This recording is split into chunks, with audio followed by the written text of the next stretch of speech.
நம்முடைய சிதம்பரம் நாடாளுமன்ற தொகுதியுடைய நம்முடைய கூட்டணி வேட்பாளர், விடுதலை சிறுத்தை கட்சியுடைய தலைவர், நம்முடைய நாடாளுமன்ற உறுப்பினர் தோல் திருமா அவர்கள் உங்கள் முன்பாக வாக்கு கேட்பார்கள்.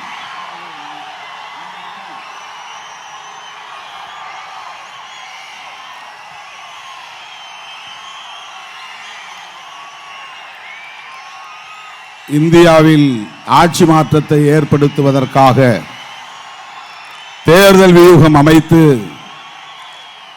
ஒரு தர்ம யுத்தத்தை வழிநடத்தி கொண்டிருக்கிற தமிழ்நாடு முதல்வர், திராவிட முன்னேற்ற கழகத்தின் தலைவர்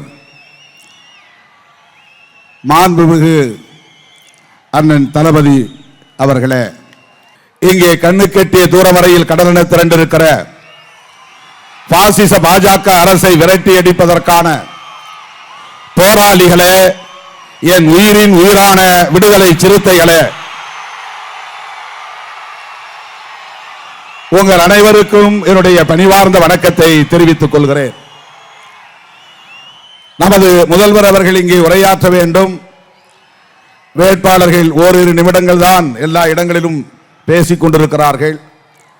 நீண்ட நேரம் எடுத்துக்கொள்ள வாய்ப்பில்லை. இன்றைக்கு நாம் சந்திப்பது வழக்கமான ஒரு தேர்தல் அல்ல. இது வாழ்வுரிமைக்கான ஒரு போர், தர்ம யுத்தம், ஒரு அறப்போர். அண்ணன் தளபதி அவர்கள் இதை சாதாரணமான ஒரு தேர்தலாக கருதியிருந்தால், தமிழ்நாட்டோடு இந்த எல்லையை சுருக்கிக் கொண்டு அதிமுகவை எதிர்த்து, எடப்பாடி பழனிசாமி அவர்களை எதிர்த்து அரசியல் செய்துவிட்டு அமைதியாக இருந்துவிட முடியும். ஆனால் அதிமுக ஒரு பொருட்டல்ல. இந்தியாவை காப்பாற்றியாக வேண்டும், இந்தியாவை மீட்டாக வேண்டும், ஜனநாயகத்தை காப்பாற்றியாக வேண்டும், எல்லாவற்றுக்கும் மேலாக அரசமைப்பு சட்டத்தை பாதுகாத்தாக வேண்டும் என்கிற பொறுப்புணர்வோடு கடந்த 2 ஆண்டுகளாக அண்ணன் அவர்கள் மேற்கொண்ட பெரும் முயற்சியின் விளைவாக இந்திய தேசிய காங்கிரஸ் கட்சியின் இளம் தலைவராக விளங்குகிற ராகுல் காந்தி அவர்களோடு தேர்தல் வியூகத்தை அமைத்து அண்ணன் அவர்கள் தொடங்கி வைத்த முதல் புள்ளிதான் இந்தியா கூட்டணி உருவாவதற்கு அடித்தளமாக அமைந்தது. இன்றைக்கு பாசிச பாஜக அரசை விரட்டி அடிப்பதற்கான தேர்தல் வியூக தளபதியாக, ஆளுமையாக விளங்குபவர் அண்ணன் தளபதி அவர்கள். எதிர்க்கட்சிகளை யார் ஒருங்கிணைக்க போகிறார்கள் என்கிற எண்ணத்தோடு, இருமாப்போடு இருந்தவர்கள் மோடி, அமித்ஷா கும்பல். அவர்களை ஒருங்கிணைக்க முடியும் என்பதை சாதித்து காட்டியவர் அண்ணன் தளபதி அவர்கள். அவர்களுக்கு இப்போது இந்தியாவில் வேறு எந்த மாநிலத்தை கண்டும் அச்சம் இல்லை, தமிழ்நாட்டை கண்டுதான் அச்சம்.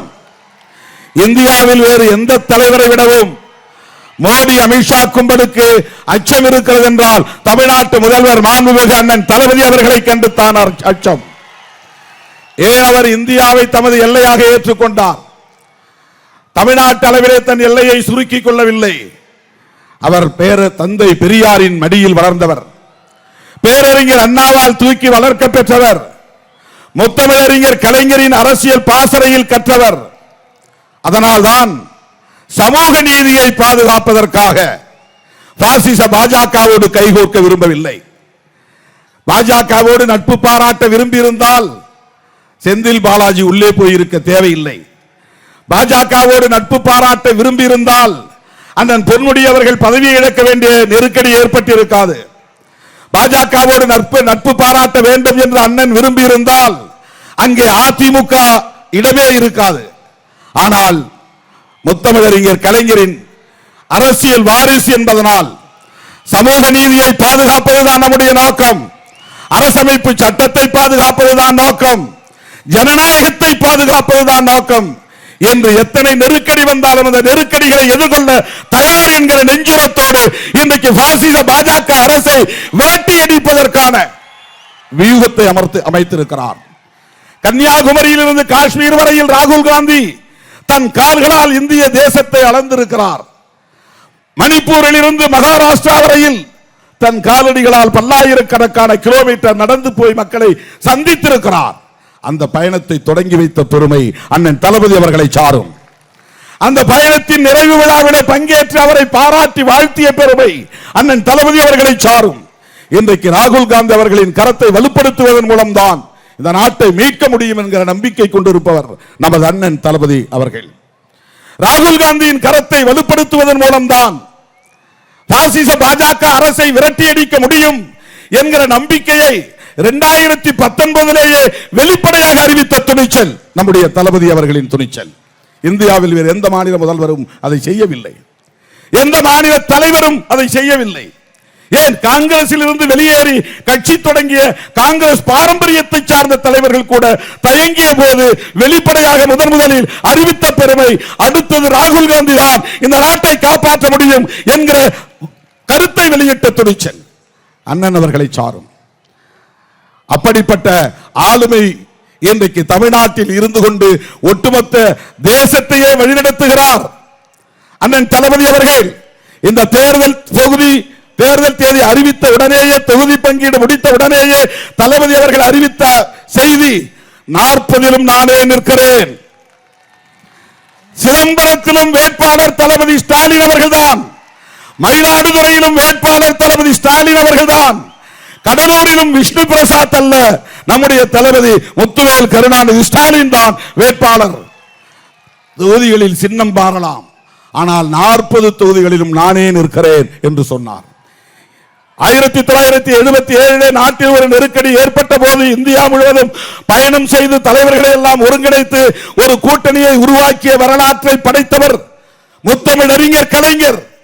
அந்த வரலாற்றின் தொடர்ச்சியாக இன்றைக்கு பாசிச பாஜக அரசை விரட்டி அடிப்பதற்காக மம்தா பானர்ஜி அவர்களை, அரவிந்த் கெஜ்ரிவால் அவர்களை, அகிலேஷ் யாதவ் அவர்களை, தேஜஸ்வி யாதவ் அவர்களை, உத்தவ் தாக்கரே அவர்களை எல்லோரையும் சந்தித்து ராகுல் காந்தி கரத்தோடு இணைத்தவர், பிணைத்தவர் நம்முடைய தளபதி அண்ணன் ஸ்டாலின் அவர்கள். அவருடைய தேர்தல் வியூகம் வெற்றி பெற வேண்டும், அண்ணனுடைய கரத்தை வலுப்படுத்த வேண்டும். 40 நாம் வெற்றி பெற்றால் பாசிச பாஜக அரசை எப்படி விரட்டி அடிக்க முடியும் என்கிற உத்தியை அண்ணன் அவர்கள் பார்த்துக் கொள்வார். ஆகவே எனது அருமை தோழர்களே, என் உயிரின் உயிரான விடுதலை சிறுத்தைகளே, சிதம்பரம் தொகுதி மட்டுமல்ல, கடலூரில் விஷ்ணு பிரசாத் வெற்றி பெற வேண்டும். சிதம்பரம் தொகுதி மட்டுமல்ல, மயிலாடுதுறையிலே சுதா அவர்கள் வெற்றி பெற வேண்டும்.